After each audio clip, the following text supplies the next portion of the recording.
জুলাই সনদ ও সংবিধান সংস্কার পরিষদ নিয়ে সংসদে তুমুল বিতর্ক হয়েছে। বিরোধী দলের মুলতবি প্রস্তাবের উপর আলোচনায় সরকারি দলের এমপিরা বলেন, জুলাই সনদের আদেশটি বৈধ নয়, অন্তহীন প্রতারণার শামিল। আদেশটি জারি করতে রাষ্ট্রপতিকে বাধ্য করা হয়। তবে বিরোধী দলের সংসদ সদস্যরা দাবি করেন আদেশটি বৈধ। আর আজ প্রথমবারের মতো এমপিদের বিভিন্ন প্রশ্নের জবাব দেবেন প্রধানমন্ত্রী তারেক রহমান। বিরোধী দলের নেতা, আপনি দয়া করে আপনার বক্তব্য প্রদান করুন। জাতীয় সংসদের কার্যসূচি অনুযায়ী মঙ্গলবার সন্ধ্যায় শুরু হয় বিরোধী দলীয় নেতার উপস্থাপন করা মুলতবি প্রস্তাবের ওপর আলোচনা। এতে অংশ নেন সরকার এবং বিরোধী দলের সংসদ সদস্যরা। সাংবিধানিকভাবে স্বীকৃত হয়ে যায়। বিরোধী দলীয় নেতারা অভিযোগ করেন, সরকার জনগণের রায়কে মানছে না। তাদের বক্তব্য, সংবিধান সংশোধন নয়, প্রয়োজন সংবিধান সংস্কার। যে ধরনের সংস্কার আমরা চাচ্ছি জুলাইয়ের সনদের মাধ্যমে, সেই সংস্কার সংবিধান সংশোধনের মাধ্যমে সম্ভব নয়। এজন্য প্রয়োজন সংবিধান সংস্কার। আপনারা ঠিক সেই জায়গায় আপনারা সংবিধানকে আপনারা মানছেন, যেই জায়গায় সংবিধান থেকে আপনারা বেনিফিটেড হবেন।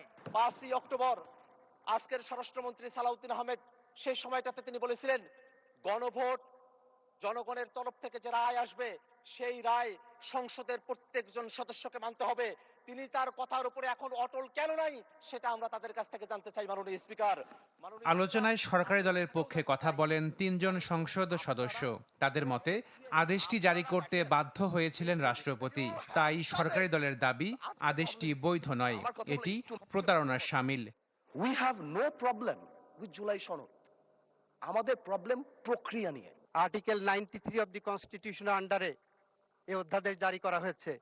আর অর্ডার যেটা ওনারা দেখাচ্ছেন, ওই অর্ডারের কোনো জায়গায় কোন আইনের ব্যাকিং এ অর্ডার পাস করা হয়েছে? নাথিং লাইক দ্যাট, মাননীয় স্পিকার। জাতীয় সংসদে প্রতিনিধিত্বকারী সকল রাজনৈতিক দলের এবং স্বতন্ত্র সদস্যদের সমন্বয়ে সংবিধান সংশোধনের জন্য একটি সংসদীয় বিশেষ কমিটি গঠন করি।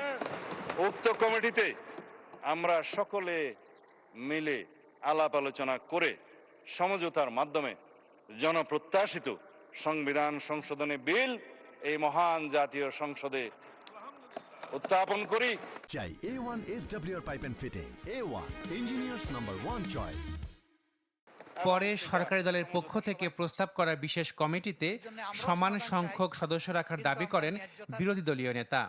যে বিষয়ের উপরে আলোচনা হয়েছে, সেই বিষয়ের উপরে একটা কমিটি আপনি যদি উত্তম মনে করেন আপনি করে দিতে পারেন।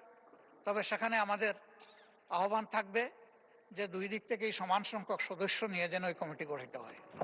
তাইলে আমরা সেখানে আমাদের মতামত সুন্দরভাবে দিতে পারবো। আলোচনা শেষে সংসদের কার্যক্রম 1 এপ্রিল পর্যন্ত মুলতবি করা হয়। ফল আমরা এখান থেকে আহরণ করতে পারবো না। Ashikin Prince, channel 24, Dhaka. আমি